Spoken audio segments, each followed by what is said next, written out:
Hello, welcome to another episode of Battle Topics. I'm your host Clayton, along with my co-host. Stalk. And for this episode, we're going to talk to someone who knows the peaks and valleys of battle rap, but no matter what, you always have the urge to battle. And that's a rarity in this subculture, and I think we found the perfect person to talk about staying motivated. Reverse Live. How you doing, man? Hey! Dank Nebula walking weapon, I got my birth certificate registered with Heckler and Koch. Infrastructure stainless steel, bitch the knuckle game is ill. This left that I brought hit like ketamine shots, making knees buckle, cause memory loss. Plus the sket that I cock, making metal detectors go off for the nearest 70 blocks. That shit'll clear your chest like a medical shock. We appreciate you being on. So Reverse, you're one of the OGs. OGs, Fresh Coast Ever OG since to be specific. Ever since he was 13, he's been battling. 13. What? No, How long ago do you think was your first battle? Like it was. like my actual like on film like started in my shit. I was probably like 18. I just graduated high school and I started going to like Tourette's and shit. And then I met Lush and he was starting grind time. And then I was like, I think I turned like 19 the day they dropped like my first battle or some shit like that. I was 18 when I battled Tantrum though. Wow. Okay, so with that being said, it's been a journey for you, to say the least. In such a fast-paced subgenre of hip-hop, having the longevity that you have is pretty unheard of nowadays with the amount of names coming and going as frequently as they do. We wanted to kind of touch base with you on how you still find the drive after all these years to take opponents pretty much anywhere and everywhere you possibly can. I mean, personally, I just like love rapping, and I've always just liked the sport of rap. You know what I mean? Like, it's just something that I do like constantly. Like, I'm always writing shit. I like make music and all that shit. But in terms of just staying like motivated in battling, like I like the sport of the whole fucking thing. I like when new dudes pop up and like from like KOTD battles to like backyard like P&R barbecue battles. It's like when people talk to me something, it's like kind of like I could get paid for doing something I'd be doing anyway. You know what I mean? Mm-hmm. I don't know. I just love fucking battling. And I love rapping and like seeing what other people are gonna say about me and what I could come up with them.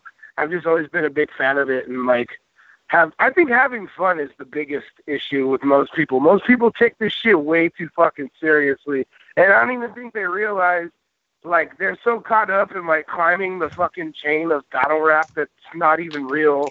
Take it from me. like it's just like all fucking. There's always politics behind shit, and like people never stop to realize that like the climb is like the fun part. You know what I'm saying? I never took it for granted that like I'm not gonna be doing this shit forever. You know what I'm saying? Like there's not always gonna be people paying to fucking see me just battle somebody, or there's not always gonna just be a battle crowd in general. So you might as well do something you love while you can fucking do it. You know what I'm saying? As long as it's fun. When this shit starts seeming like work to me, then I'll fucking probably stop doing it. You know, you'll never see me just battling for a check. Yeah, and I think like that's a big testament of like you being around so long is a couple things. One is when grind time kind of merged into King of the Dot, a lot of dudes didn't make the trip. A lot of dudes got left in grind time and kind of, fell off the map a bit. Not only did you make the transition, but you also are not afraid to take up and comers. Like you're not afraid to take, a third party battle on your day off because fuck it. Like you're not afraid of your stock being affected at all. You're gonna rap. You're gonna do good, and you're just doing it for the fun. Yeah, exactly. Like to me, like battles like that, it's like if I think you're good, I'll fucking battle you, or if I think you're like have potential, I'll battle you just to get maybe even some crossover fans or motivate that person to like rise to their full potential. You know what I'm saying? Like, and just keep the scene alive and shit. Like that's what the main point of that. You know what I mean? I think sometimes people are just like kind of entitled. It's like not everyone's like me because like I battle like pretty frequently and try to like just keep the blade sharp and stuff. But there's like dudes who like have one or two or fucking three battles and they just think they need that plate. And it's like you guys don't even really eat. Like, you know what I'm saying? Like you got to eat some shit to get them steaks. You know what I'm saying? when I was younger, we didn't have necessarily like all the Facebook interaction shit. You know what I mean? Now it's like super interactive, and dudes get like fan bases based off their internet personas, and then they think they're hot shit, not remembering that like you haven't really done anything. There's just a different dynamic, and fools have kind of become spoiled brats with shit, and that's my opinion. That's another thing is, you and Peanut probably are like the last two dudes in battle rap to do the social media thing. I remember when you got a Twitter, people were like, "Oh, we can finally contact Reverse. This is convenient." Like, you're one of the last dudes to get it. You're so OG. It's like, hey, find me where I'm at and I'll be there. It's like, I didn't even have like a fucking cell phone for like the longest time. You know what I mean? Like, you'd have to like hit me on a message and then just give me like a spot to be at in the time, then I'll go there. And like I was like that for like a while, you know what I mean? Like, I don't know. It just took a while for me to be like, all right, I guess I'll hop on this shit and see what's good. It does help though. It does. Interacting with your fans always helps. Remember that, kids. I care. So was there ever a time like in your years battling that you sense that you were losing your hunger and like losing your motivation to still pursue this medium? Yeah, a little bit. I remember like there was lows that everyone in the scene kind of had, like when Grind Time filtered out, or even like when King of the Dot was being thrown around, and like there was just, I felt like there was a point when like fools forgot who like the real Fresh Coast dudes were, and like they'd have cards where it was just like a bunch of out-of-towners battling each other, and there'd be like 2 Cali dudes on the card, you know what I'm saying? I don't know, I felt like there was a lot of favoritism going on for a while, and like I'm not the type of dude to complain or anything, and I think sometimes people take that as for like, okay, Reverse won't say shit because he kicked back or whatever. But, you know, luckily for me, dudes like Lush and Avocado and shit like that who always had their hand in battle, those dudes always fucking were like, yo, Reverse needs to be part of the Fresh Coast shit, you know what I mean? Like, they always made sure, like, I was part of stuff. I forever fuck with them for that, you know what I mean? Like, they never forgot about me. There was other powers of P that maybe didn't care for me so much at certain points, but, like, Lush and Avo always fucking held me down, you know what I mean? Because they're, like, my real friends, too, you know what I mean? It's not some rap shit, like, I actually, like, hang out with those dudes and shit. I don't know, they know how I am and how I get down and stuff, and they always fucking brought me along, like, through all, like, the years of shit, so shouts out to them for giving a fuck. Yeah. Shouts out. Shout outs to them. Because there was a time where West Coast battle rap was in kind of a state of purgatory where Grind Time was gone and King of the Dot didn't quite know what they wanted yet. Like, you know, the Fresno event where me and Lex D and then you and Johnny Storm battled in the living room. Like, we have talent in this card, but we don't know what we're doing, you know? Yeah, exactly. Like, I think, like, there was, I don't know what was going on. Like, I don't know, like, really a lot of the behind-the-scenes shit, you know what I'm saying? Like, I just was there a lot to rap and stuff. But I'm pretty sure there was, like, a lot of just hands touching the wrong buttons and stuff. Like, honestly, when Avo took control of everything, it kind of got back on track, you know what I'm saying? Like, he was like, all right, guys, here's how we do battle raps. And then it was like, okay, cool, you know what I mean? Yeah. It was like Dad's back home, so we got to, you know, now we have someone in charge. Avo was actually a big reason of my success. He kind of reminded everyone, like, remember how good Reverse is? And then people were like, oh, yeah. You know what I mean? Like, that's how I first felt like the bunker was. It was like, hey, you guys remember this guy? And then everyone was like, oh, yeah, he was good. And then I fucking kept doing good. And then it was like, okay, cool. But, I mean, I guess it's not like that, like, Cinderella story. But yeah, I don't know. So do you think the attribute of being able to stay motivated and hungry, is that something that can be like not so much taught, or is that something that is just always have to be ingrained? You know what I mean? How does someone like get re-motivated for something as polarizing as battle rap, especially like when it's so divisive and this dude was never good, this dude always this and always that, you know what I mean? Yeah, I think it's a matter of just knowing. Like, I always knew I was good, you know, so I never doubted myself. I've had, like, my style forever, and I always knew it was hit. Like, even when it wasn't the style that everyone wanted to hear, I still used it, and now it's come, like, full circle, you know what I'm saying? Like, to where, like, actual rapping is, like, required in a battle, and it's more impressive, and it's like, cool, I've always been doing that type of shit, you know what I mean? for a while, fools wanted just straight, like, punchline, double entendre stuff, which I kind of do, but, like, I actually rap, and, like, now that's more of, like, the people are like, oh, he's tight, he raps. So, I don't know, I kind of just, it's a matter of just sticking to your guns, I guess. Stick to your guns. That's what I'm going to say. Yeah, you never went through, like, you know, the personal phase that when everyone was doing personals or the forced multi thing. You basically have had the same style for almost 10 years, and all you do is improve upon that without really, you know, if the ingredients are good, don't fuck with the formula. So yeah, that's where I'm at with it. It's like I've never been, like, told, hey, you should do this different, other than, like, people suggesting things that I knew were fucking fads, you know what I mean? Like, people would come out in battle rap, and they'd have, like, a style that was popping at the time, but when that style's done, they get outlasted, you know what I mean? Like, the next style comes and eats that one up. But if you have your own shit, like, which I think I do, there's other people who get down like me, but, like, I don't know, like, I have my own shit, and I've always stuck to my guns. And it's, I don't know, I feel like I tested it against a lot of different styles, and it works, so there's no reason to, you know, fuck it up, you know what I'm saying? So I guess one of the takeaways that I'm kind of getting from what you're saying is, like, if you have the confidence in who you are as a person, because it seems that a lot of people are, especially at the age that you were, trying to figure themselves out while also being in front of the limelight. Yeah. So once you kind of figure out your little niche and the place that you're comfortable and the place that you feel that you belong, to kind of just stick there. Otherwise, you're just going to get, like, lost in translation.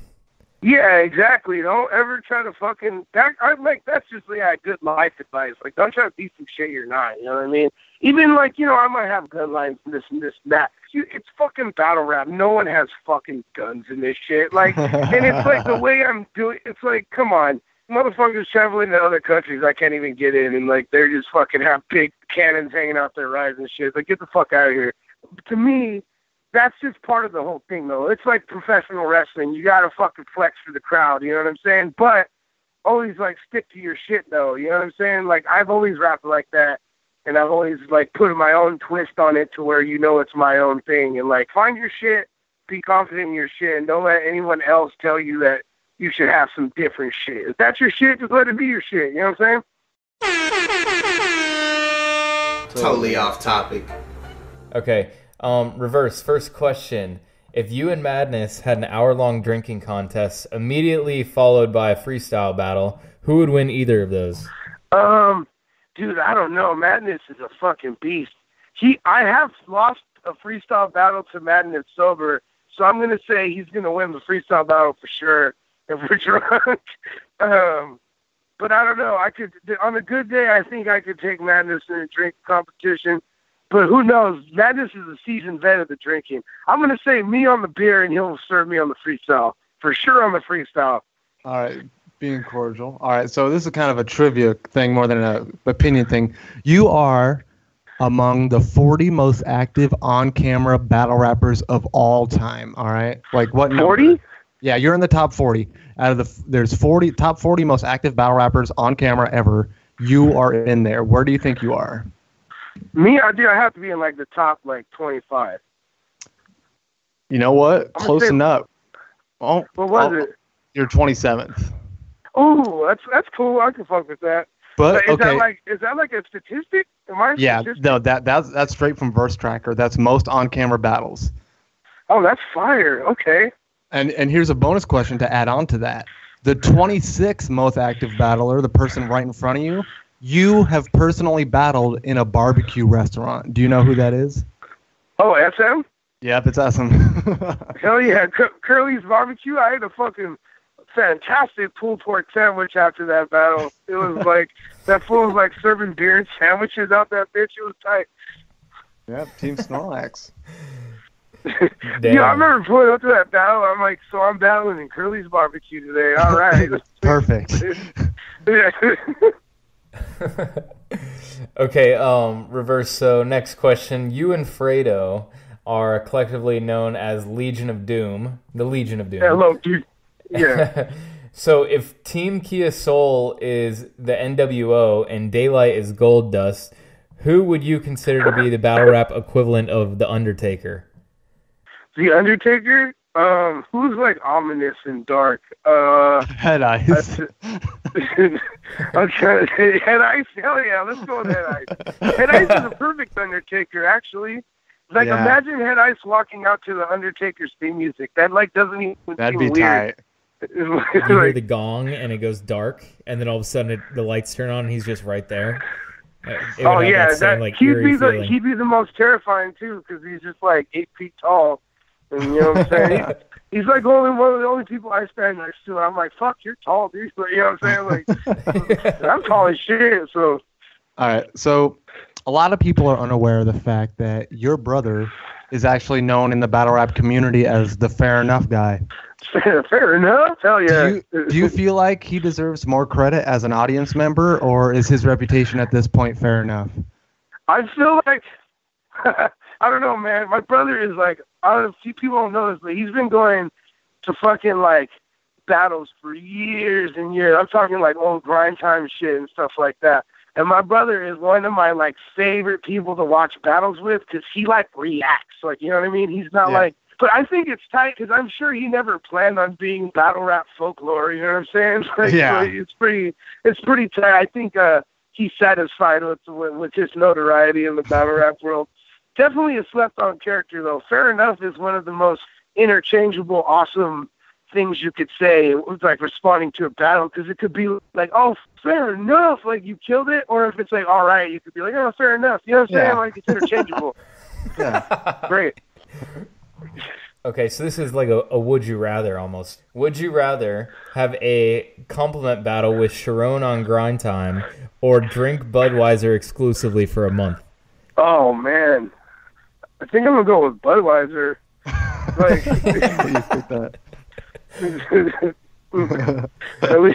at least I'll get drunk, right? But it would probably be shorter too. Yeah, yes. In terms of like life moments, yeah, it'd be way that much. Next question's a pretty quick one. Who could fuck with you in a circle pit? Yeah, I'm trying to think of people who like probably like chest check the shit out of me. Head Ice. Like, dude, I don't know. Like, I'm fucking a beast, dude. I fucking like, I'm gonna say fucking nobody. That's my shit. Like, I fucking shut shit down when I get in pits, especially like if it's like some thrash punk shit. I like some motherfuckers flying. That's like my favorite thing in the world. When they say open up this pit, there's always one big dude that does it for everybody else. That's you. Yeah, no, that's my shit. Like, I hold it the fuck down. All right, this is the last question. You recently jumped on the Death Grips bandwagon. Does that band live up to the hype you were anticipating? Fuck yeah, hell no. Yo, I've been listening to Death Grips, like, I don't know, you guys set me up to sound like a hipster. Fuck, you can. I see what this is fucking hipster trap. Classic. The old classic. No, dude, but like, I've been listening to Death Grips for like a fucking long time. Like, that's like my favorite shit in the entirety of music. It's like Wu-Tang, Misfits, and Death Grips. I love Death Grips. We all know I love Death Grips. I posted many hipster statuses that about was it a on my troll Facebook. question. That was a troll question. That's why I realized. You guys read my status. I get it. Okay. No, it's good. No, we talked about you and I. I think I want to say you were probably the first person to tell me about Death Grips, because we were talking about Against Me, and then you mentioned Death Grips. Like, this was several years ago, and yeah, no, that was at that backyard. It. Yeah, I was like super into that. I already had a T-shirt by then, son. No, but I like hyper aggressive, like nonsense, pretty much. I wouldn't call it nonsense, but it's just like basically you just throw it on to like headbutt shit, and I'm like, hell yeah. And I don't know, it's tight. They just rap about the devil and fucking bitches. You know what I'm saying? The best stuff in life. Yeah. Well, before we wrap this up, I remember a time, it must have been 2013-ish, you know, me and Essam were stuck in PNR, not stuck in PNR, but we were just kind of coasting in PNR, trying to get our break. It seemed like pretty much at the same time, fucking Caddy reached down, grabbed my arm and picked me up, and then you grabbed Essam and picked him up. And so, like, me and him would talk about, like, you two, like, you and Caddy were, like, the reason we get to do anything now. So, like, thank you for giving young dudes a shot, and for never slacking. People always say the Source is consistent, which he is. He's probably like one of the most, but like you're just as consistent. It's just you battle in fucking barbecue restaurants a lot more than he does. Yeah. I'm not even ashamed of it. Yeah, dude. Plus, you guys deserve it. You guys are obviously like the diamonds in the rough right there. You know what I'm saying? Like, you guys are fucking killing it too. So hell yeah. And Fresh Toast, baby. Now that you are in the 21st century, where can people reach you at if they want to get a hold of of young Cody the God? I'm on Facebook, Cody Reverse Live. So 12 minutes, pretty Reverse Live. I come up. I'm Agent Dank Nebula on Instagram and on Twitter. I'm also Agent Dank Nebula. So hit the kid up. Yay. Well, yeah, once again, we appreciate you being on. Yeah, let the internet suck it. No, it's kidding. Thanks for joining us, man. Are you on the next BOTZ or? Yeah.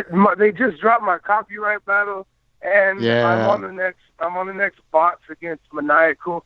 A young whippersnapper who I think has some potential. So. See, again, is Maniacal? Is that the one who got like performance of the night for like the tryout or? Yeah, he won. He's like big as fuck. He's kind of like Psychosis type. Like he's very Psychosis-y. Like. Well, they have the same chest muscles pretty much, but like same build. They're just you know. But he's like good. He does his homework and he knows how to battle and shit. So we'll see. We'll see how he does against the God. Yeah, that boy did. That's dope. All right, well, we appreciate it, man. We'll keep in contact, and hopefully we see you soon. All right, cool. Later, dudes. All right, later. See you, man.